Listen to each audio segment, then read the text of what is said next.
Now isn't this a tall, handsome gentleman we've got in front of ourselves today? This here is Star Convoy, and that's a character that I, and many others, know almost nothing about.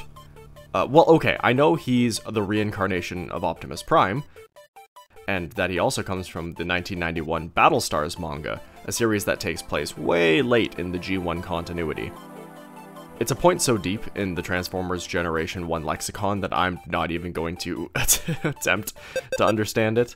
But what I can understand are the toys of the era.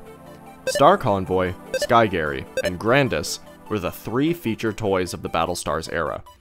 As well as their standard vehicle alternate modes, each of them could transform into a base for tiny robots called Micromasters.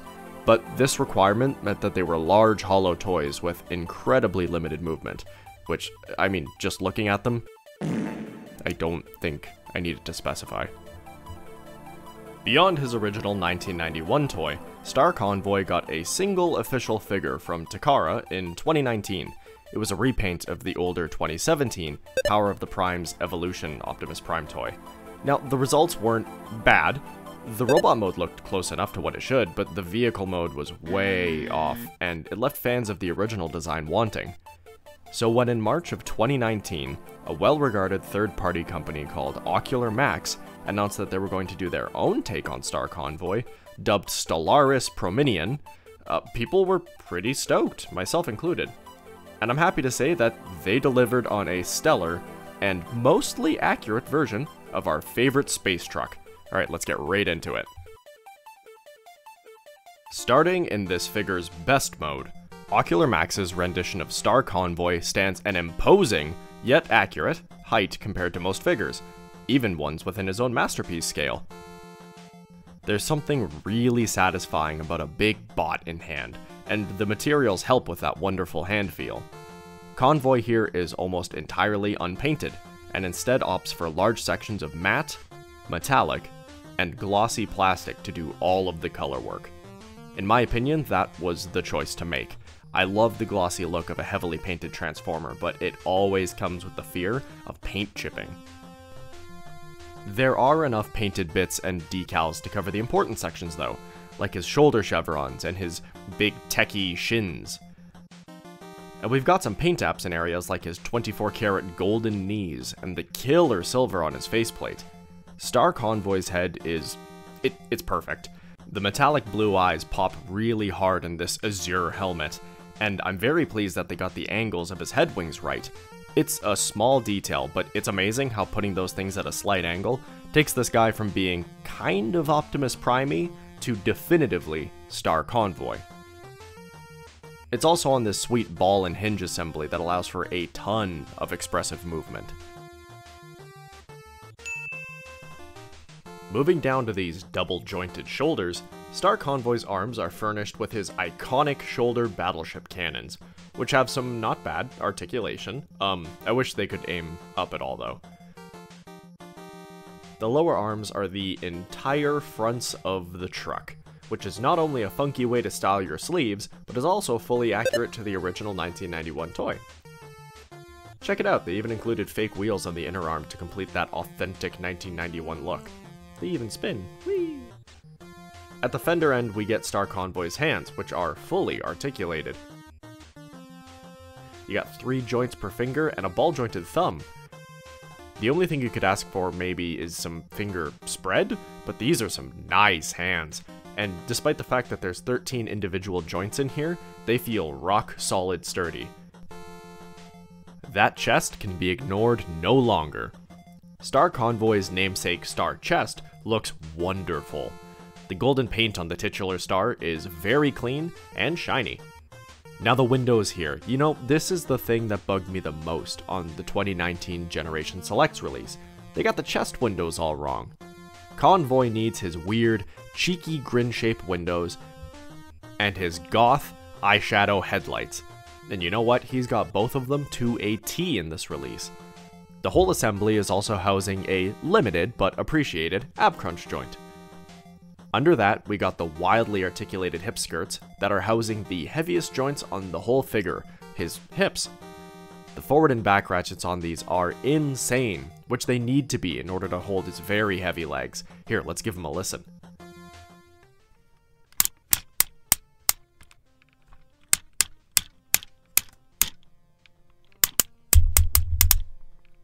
Whew, that is chunky.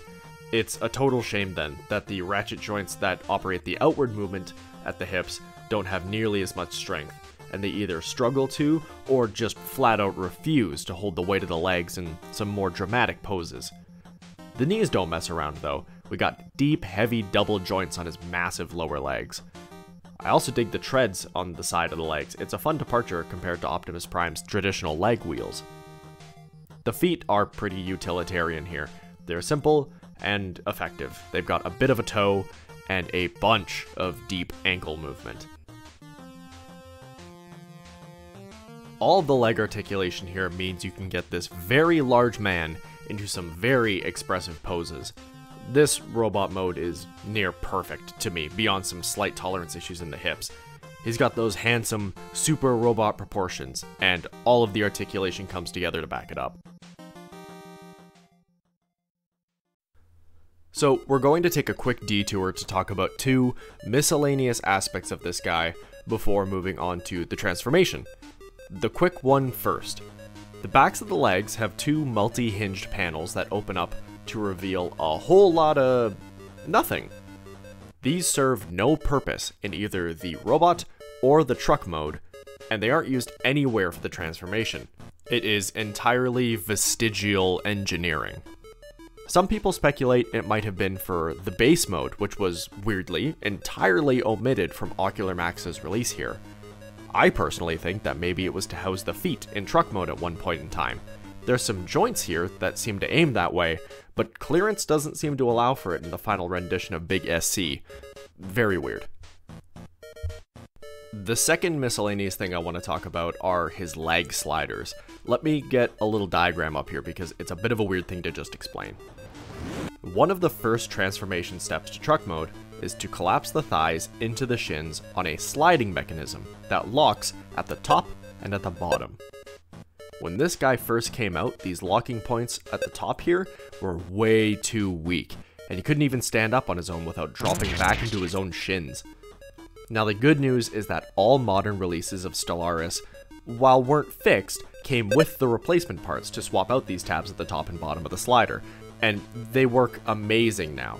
You need a lot of force to get them back down if you need to. Now, is it frustrating that you have to immediately break out a screwdriver and crack open and do repairs on a $100 and some figure you just purchased? Yeah, absolutely. Either or. My copy now has the good locks installed and can stand confidently. Okay, one last thing, I swear. I want to quickly show off the Ion Blaster that he comes with because it's beautifully sculpted, and it's got a few paint apps, but they got them where it matters. It's also got an articulated handle for reasons you will see later, and it's got a tab on the side that fits into Convoy's palm, so he can hold it like a champ. Okay, that's all. Let's move on for real this time.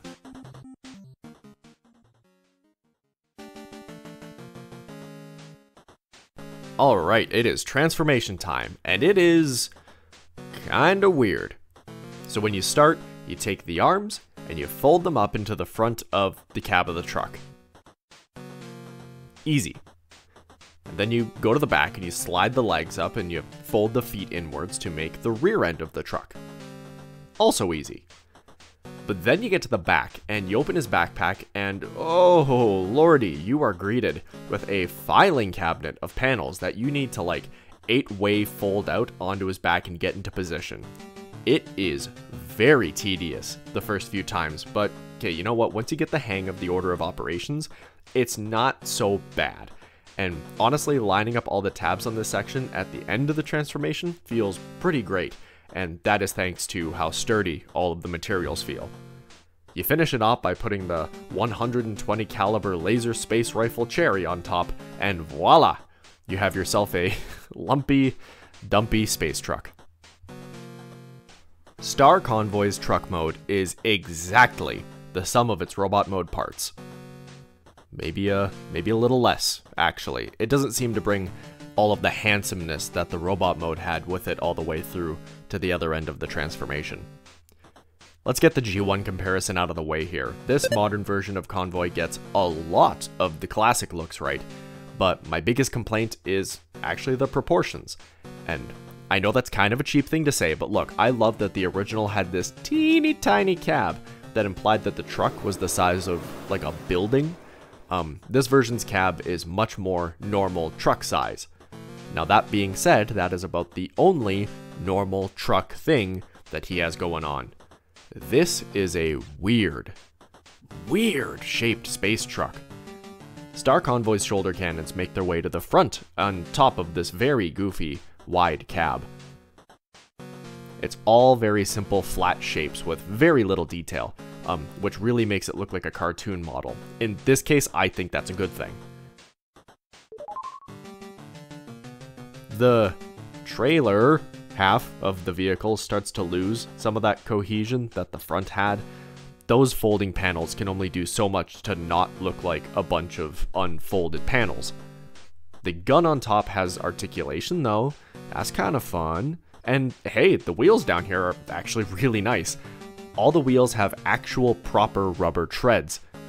And same with the tank treads, though they don't move, they actually have tiny wheels underneath. I'm not bothered by that. Rubber treads very rarely roll nice. The back end of the truck is just some smushed together legs, but I guess he can't be too upset when a lot of this guy is accurate to the original. You know, I really wish that I had more to say about this thing, but fundamentally, it is just a big rectangle with wheels and very little surprises. The whole thing has a kind of disjointed vibe to it, but I think that's due to Ockmax prioritizing the robot mode first, which was the choice to make, and they nailed that, so this sort of patchwork feeling truck, it doesn't bug me that much. Also, it rolls really well.